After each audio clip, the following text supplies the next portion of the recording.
This is your 12th class chemistry और we were discussing lesson number 10 haloalkane and haloarenes, ठीक है, जिसमें हमने SN2 SN1 रिएक्शन कर लिए थे जो कि सब्स्टिट्यूशन थे। सब्स्टिट्यूशन मतलब एक एलिमेंट दूसरे एलिमेंट की जगह ले लेता है, ठीक है, और नया सबस्ट्रेट बनाता है, नया प्रोडक्ट बनाता है। अब हम करेंगे एलिमिनेशन रिएक्शन। एलिमिनेशन का मतलब होता है कंप्लीटली हटा देना। सब्स्टिट्यूशन का मतलब था कि सब्स्टिट्यूट करना, उसको एक एलिमेंट जब दूसरे एलिमेंट की जगह ले लेता है सब और उसकी जगह खुद आ जाता है और वो नई चीज़ बन जाती है। लेकिन एलिमिनेशन का मतलब है कि पूरी तरह से एक एटम को पूरी तरह से हटा देना और उसकी प्रॉपर्टी चेंज कर देना, उसको प्रोडक्ट में कन्वर्ट कर देना। हमारे पास एलिमिनेशन रिएक्शन हेलोएल्कीन्स और हेलोएरीन्स की हम स्टडी करेंगे। यहाँ पे एलिमिनेशन रिएक्शन में क्या है कि जो ये बेस, यहाँ पर हम एक बेस लेंगे।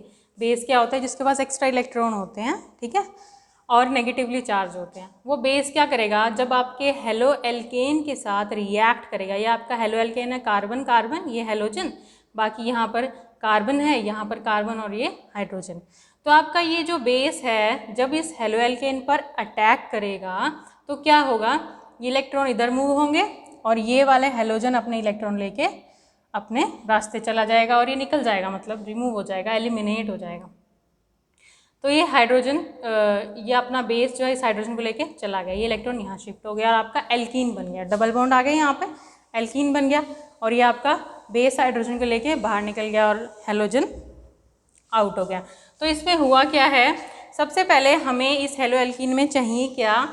एलिमिनेशन रिएक्शन करवाने के लिए बीटा हाइड्रोजन होना चाहिए। बीटा हाइड्रोजन क्या होता है? 11th क्लास में आप पढ़ चुके हो बीटा हाइड्रोजन क्या होता है या बीटा पोजीशन क्या होती है।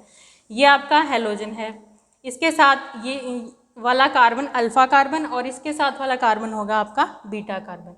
बीटा कार्बन ये है, तो बीटा कार्बन के ऊपर जो हाइड्रोजन प्रेजेंट है वो क्या हो गया? आपका बीटा हाइड्रोजन। अब बीटा हाइड्रोजन रिमूव होगा इसमें और हमारी एल्कीन बनेगी, ठीक है। ये थी आपकी एलिमिनेशन रिएक्शन। और इसके लिए जो हमें सॉल्वेंट चाहिए, मतलब जिस सॉल्वेंट में रिएक्शन होगी वो क्या होगा? KOH, यानी कि बेसिक होना चाहिए with alcoholic nature, alcohol mixture of KOH यानी पोटेशियम हाइड्रोक्साइड, जो कि एक बेस है। उसको जब हम इस रिएक्शन में यूज़ करेंगे तब हमारी एल्कीन बनेगी, ठीक है।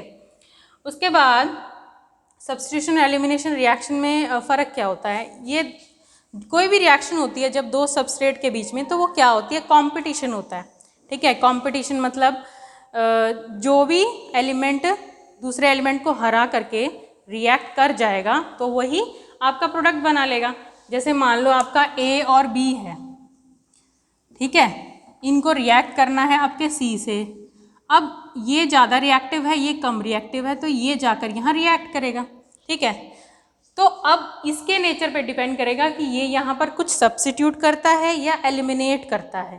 तो एलिमिनेशन और सब्स्टिट्यूशन रिएक्शन इस रिएजेंट के जो कि अटैक कर रहा है, जो कि रिएक्टेंट है, उसके नेचर पे डिपेंड करता है, ठीक है। तो एक तरह से कॉम्पिटिटिव रिएक्टिव मैकेनिज्म ले लो ये, कि उसमें सब्स्टिट्यूशन होगी या एलिमिनेशन होगी, ये उनके कंपटीशन पे डिपेंड करता है कि जो ज़्यादा स्ट्रॉन्ग है वही अपना काम करेगा।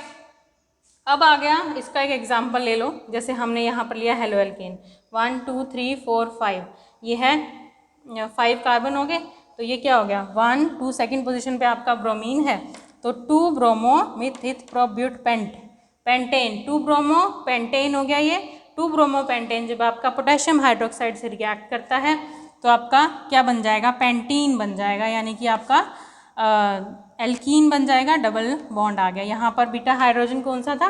बीटा हाइड्रोजन ये भी है, ये भी है। यहाँ से बीटा हाइड्रोजन रिमूव हो गया क्योंकि ये जब डबल बॉन्ड कॉर्नर पे आ जाता तो वो स्टेबल कंपाउंड नहीं बनता, ठीक है। जब डबल बॉन्ड कॉर्नर पे आ जाता है तो वो स्टेबल कंपाउंड नहीं बनता, तो इसीलिए आपका यहाँ पर जो आपका बीटा हाइड्रोजन है, ये वाला बीटा हाइड्रोजन रिमूव होगा और यहाँ पर डबल बॉन्ड आएगा, ठीक है। तो ये आपका एल्कीन बन गया यहाँ पे। अब इस तरह की आगे रिएक्शन है आपकी रिएक्शन विद मेटल, मतलब हेलोएल्कीन हेलोएरीन्स की रिएक्शन ही पढ़ रहे हैं हम, रिएक्शन विद मेटल। ये आपका आ गया हेलोएल्केन, ठीक है। हेलो एल्केन आ गए, उसके साथ हमारा मैग्नीशियम रिएक्ट करेगा in the presence of dry ether, तो आपका क्या बनेगा CH3CH2 MgBr। ये आपकी ग्रिग्नार्ड रिएजेंट है, ग्रिग्नार्ड रिएक्शन है, ग्रिग्नार्ड रिएजेंट यूज़ होता है इस रिएक्शन में, ये हम 11th क्लास में कर चुके हैं।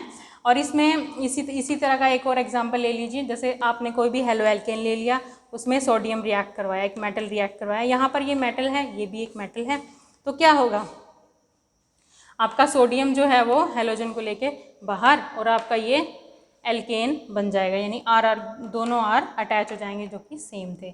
उसके बाद आती है नेमिंग रिएक्शन, इसी नेचर की नेमिंग रिएक्शन है वुड्स फिटिक रिएक्शन।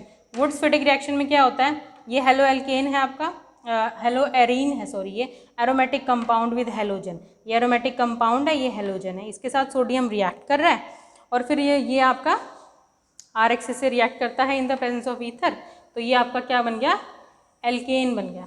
ठीक है, जैसे ये रिएक्ट हुआ था ऐसे यहाँ पर ये प्रोडक्ट बना है, ये आपका एरोमेटिक है, ये आपका एलिफेटिक है।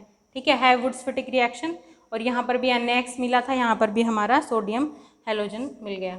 उसके बाद ये फिटिक रिएक्शन है, वुड्स फिटिक रिएक्शन, उसके बाद फिटिक रिएक्शन। फिटिक रिएक्शन में क्या है कि ये जो दोनों डबल मॉलिक्यूल लिए हमने, किसके, इसके हेलो एरीन्स के डबल मॉलिक्यूल ले लिए, सेम रिएक्शन है, इसमें डाइफिनाइल बन जाएंगे, मतलब दो एरोमेटिक कंपाउंड जुड़ जाएंगे और सोडियम आपका अलग हो जाएगा। इस तरह से ये आपकी एलिमिनेशन रिएक्शन के क्या थे, एग्जाम्पल थे। ठीक है, तो यहाँ पर क्या हो रहा है, ये तो आपके ग्रिग्नार्ड रिएजेंट यूज़ हुए हैं, तो आपको एग्जाम में आ सकता है कि define a name reaction using the Grignard reagent Wurtz Fittig and the Fittig reaction. ठीक है, या फिर ये भी हो सकता है कि which reagent you use in the Wurtz Fittig reaction, that is Grignard reagent. ठीक है, इस तरह की रिएक्शंस आएंगी आपको एग्जाम में, यहाँ तक आपको रिवाइज करना है। Thank you.